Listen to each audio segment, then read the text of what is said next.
Hello students, आज की video में हम क्लासेस, ऑब्जेक्ट एंड मेथड्स के बारे में बात करेंगे। तो इस वीडियो में हम देखने वाले हैं क्लास को कैसे डिफाइन करना है, उसमें वेरिएबल और मेथड्स को कैसे ऐड करना है, ऑब्जेक्ट को कैसे क्रिएट करना है और मेंबर्स को कैसे एक्सेस करना है। तो क्लासेस, सबसे पहले तो क्लासेस क्या होती हैं हम उसके बारे में डिस्कस कर लेते हैं। क्लासेस डेटा को और फंक्शंस को कंबाइन करती हैं। अगर आपको केवल डेटा को कंबाइन करना होता है तो उसके लिए हमारे पास एरेज होते हैं। Arrays are the collection of similar data type. Array में हम सिमिलर डेटा टाइप की वैल्यूज को कलेक्ट कर कंबाइन कर सकते हैं।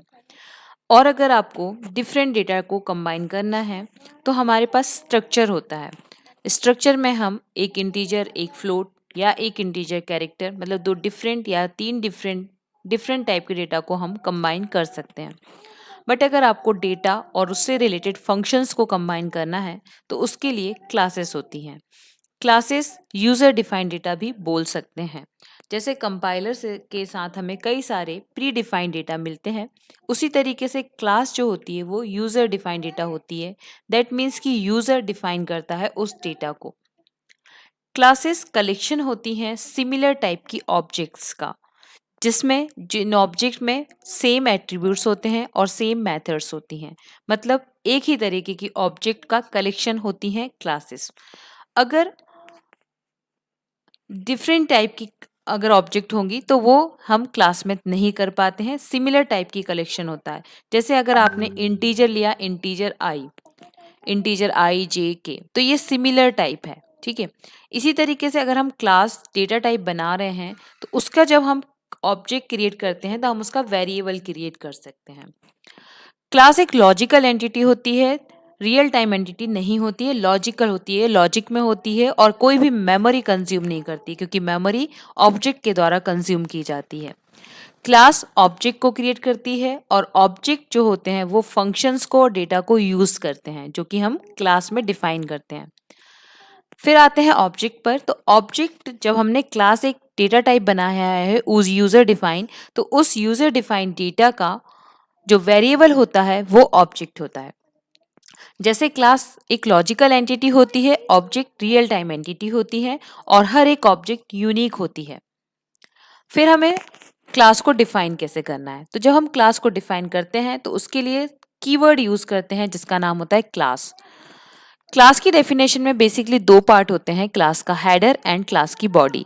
क्लास का हेडर जो होता है उसमें कीवर्ड होता है क्लास, और दूसरा क्लास का नाम होता है। क्लास की बॉडी में डेटा मेंबर्स होते हैं, मींस वेरिएबल्स होते हैं, और मेंबर फंक्शंस होते हैं, मतलब कि मेथड्स होती हैं, जो कि उसकी बॉडी भी क्लास में डिफाइन होती है। तो सिंटेक्स है, जो हेडर होता है उसमें क्लास कीवर्ड और क्लास का नाम होता है। बॉडी होती है, उसमें डेटा मेंबर्स होते हैं, मतलब वेरिएबल्स होते हैं, और मेंबर फंक्शन मतलब कि मेथड्स होती हैं जो कि इन डेटा मेंबर्स पर वर्क करती हैं। हम कैसे वेरिएबल्स को ऐड करते हैं और मेथड्स को ऐड करते हैं क्लास में। तो वेरिएबल्स सिंपली ऐड किए जाते हैं, जैसे कि हम नॉर्मल एक वेरिएबल ऐड करते हैं, और इन वेरिएबल्स को इंस्टेंस वेरिएबल कहते हैं। इसके पहले के वीडियो में हम पढ़ चुके हैं कि तीन स्कोप होते हैं वेरिएबल्स के। पहला instance variable, class variables and local variables. तो इंस्टेंस वेरिएबल्स वो होते हैं जो कि ऑब्जेक्ट के लिए होते हैं एक्चुअली। जब ऑब्जेक्ट इंस्टेंशिएट होती है तब ये क्रिएट होते हैं। तो जब हम क्लास में जो भी वेरिएबल्स लेने वाले हैं वो इंस्टेंस वेरिएबल कहलाते हैं। वेरिएबल्स जो क्लास में ऐसे डिक्लेयर होते हैं वो उसी तरीके से डिक्लेयर होते हैं जिस तरीके से हम कोई लोकल वेरिएबल डिक्लेयर करते हैं। फॉर एग्जांपल, यहाँ पे सिंटेक्स दिया हुआ है। अगर आपकी क्लास है एक्स वाई जेड, उसके अंदर दो वेरिएबल लिए हैं ए एंड बी, तो उनको सिंपली डिक्लेयर करा इंट ए इंट बी। तो ए और बी जो है यहाँ पर इंस्टेंस वेरिएबल है, या फिर हम इन्हें डेटा मेंबर्स बोलते हैं इस क्लास एक्स वाई जेड का। अब वेरिएबल और मेथड को ऐड कैसे करना है। कोई भी क्लास के अंदर अगर डेटा मेंबर्स अकेले हैं तो उसकी कोई लाइफ नहीं होती है ना। तो उसकी ऑब्जेक्ट क्रिएट करनी पड़ती है। जब तक उसकी ऑब्जेक्ट क्रिएट नहीं होगी, और वो ऑब्जेक्ट क्रिएट होने के बाद भी उसके अगर कोई मैसेज नहीं होंगे, मतलब मेथड्स नहीं होंगी, उन मेथड्स के अगर उसके पास रिस्पॉन्ड करने के लिए कोई मैसेज नहीं है, तो उसकी कोई लाइफ नहीं है।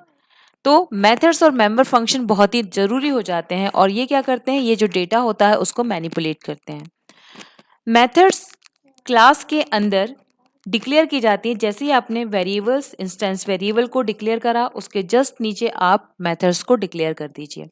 इसका सिंटेक्स होता है type method name then argument list and method body. तो टाइप मतलब कि return type of the method, then name of the method, then argument list क्या है, और उसके बाद उसकी बॉडी आती है मतलब कि वो क्या करने वाला है, क्या उसके सिंटेक्स, क्या उसके स्टेटमेंट है।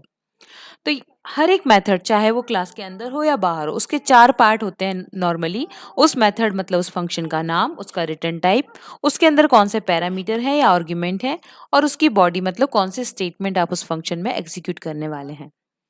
फॉर एग्जाम्पल यहाँ पर एक क्लास ली है, इसके अंदर 2 वेरिएबल्स लिए हैं मतलब डेटा मेंबर्स लिए हैं। पहला वेरिएबल है इंटीजर टाइप का, रेडियस नाम है उसका। दूसरा वेरिएबल फ्लोट टाइप का है, उसका नाम है एरिया। और तीसरा वेरिएबल वेरिएबल नहीं है, ये कांस्टेंट वैल्यू है पाई, जिसकी वैल्यू 3.14 पहले से इनिशियलाइज कर दिया है।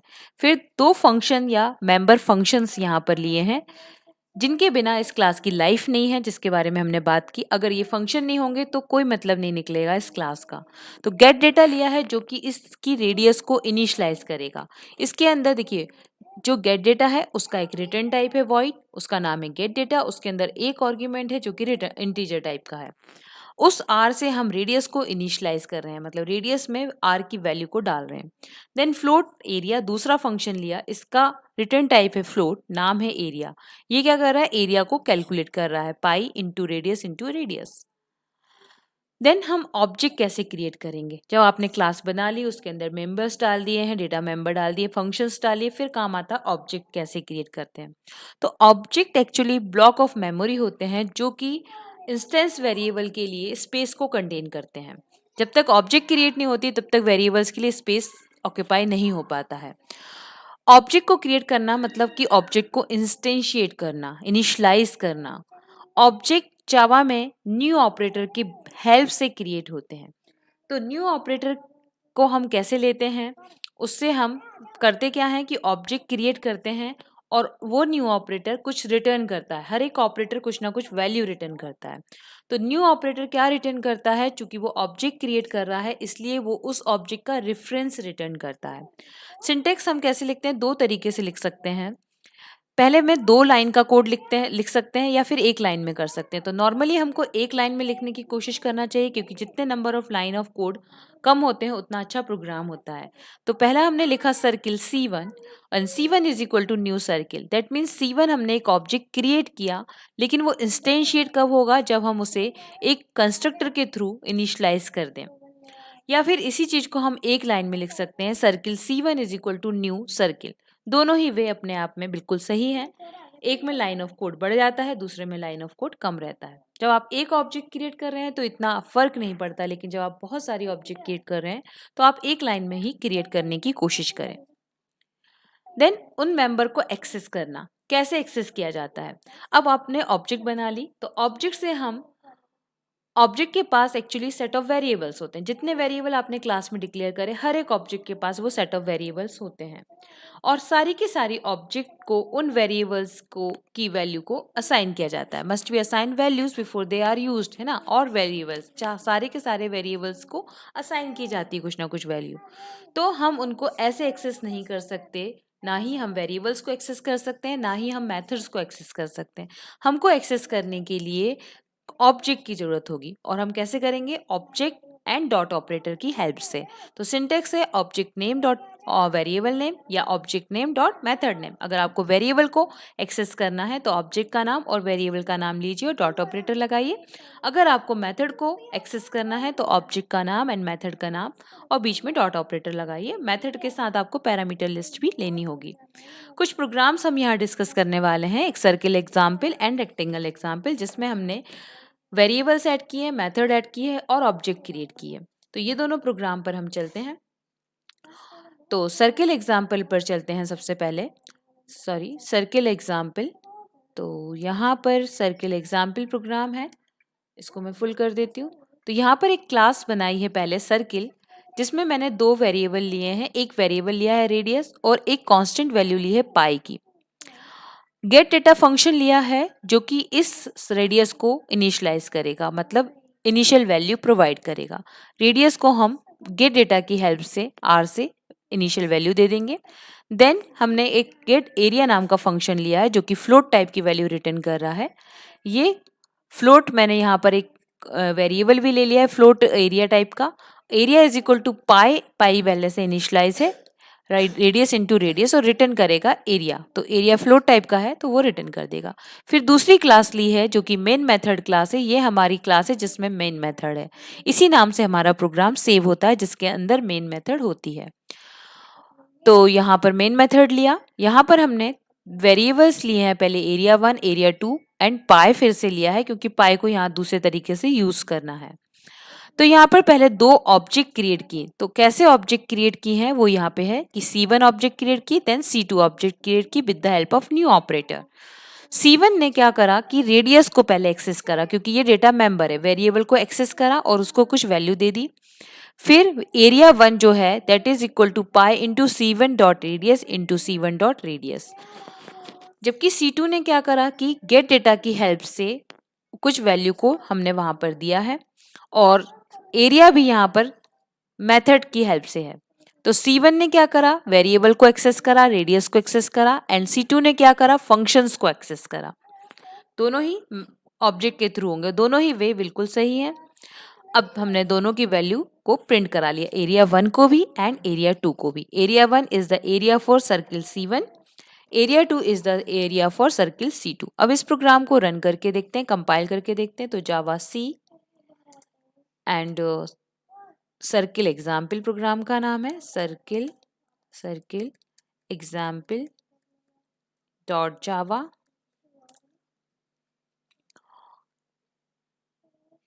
कोई एरर नहीं है, इसको रन करते हैं।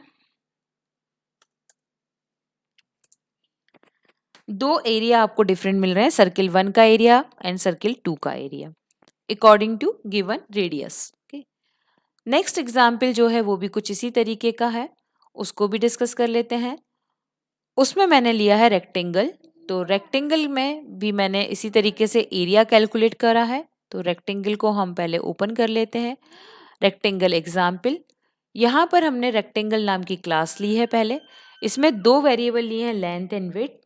दो फंक्शन है, get area, get data length और विड्थ को इनिशियलाइज करेगा। तो इसके अंदर दो आर्ग्यूमेंट लिए, प्रीवियस में हमने एक ही आर्ग्यूमेंट लिया था। यहाँ दो मेंबर्स हैं, दो डिफरेंट वैल्यूज हैं, इसलिए दो हमने आर्ग्यूमेंट लिए हैं। लेंथ को x से, विड्थ को y से इनिशियलाइज करेंगे। देन एरिया को हम कैलकुलेट करेंगे कि इंटीजर टाइप की वैल्यू रिटर्न करा रहे हैं, लेंथ इनटू विड्थ और रिटर्न एरिया। देन हमने रेक्टेंगल एग्जाम्पल क्लास ली जिसके अंदर मेन मेथड है। तो यही हमारा प्रोग्राम का नाम होगा, रेक्टेंगल एग्जाम्पल, क्योंकि मेन मेथड इसके अंदर है। तो एरिया 1 एंड एरिया 2 से हम इसको पहले हम एरिया 1 एरिया 2 दो इंटीजर टाइप के वेरिएबल ले लेंगे, दो ऑब्जेक्ट क्रिएट करेंगे R1 एंड R2। R1 क्या करेगा, पहले मेंबर्स को एक्सेस करेगा और फिर एरिया को कैलकुलेट करेगा। R2 फंक्शन की हेल्प, फंक्शन को एक्सेस करेगा, गेट डेटा को with two values and rect area को। फिर दोनों को हम प्रिंट करा लेंगे system.out.println की हेल्प से। तो R1 ने डेटा मेंबर्स को एक्सेस करा और एरिया को कैलकुलेट करा। R2 ने दोनों फंक्शंस के को एक्सेस करा और वैल्यूज को इनिशियलाइज करा अपनी, और एरिया को कैलकुलेट करा। दोनों ही वे अपने आप में सही है। इसको हम रन करके देखते हैं, कंपाइल करके देखते हैं। Java C rectangle example dot Java, कोई एरर नहीं है। देन हम इसको रन करते हैं। तो ये दो एरिया आपके प्रिंट हो गए हैं, रेक्टेंगल 1 के लिए एंड रेक्टेंगल 2 के लिए। तो यही था आज का प्रोग्राम। कल मिलते हैं नए टॉपिक के साथ। Thanks for watching.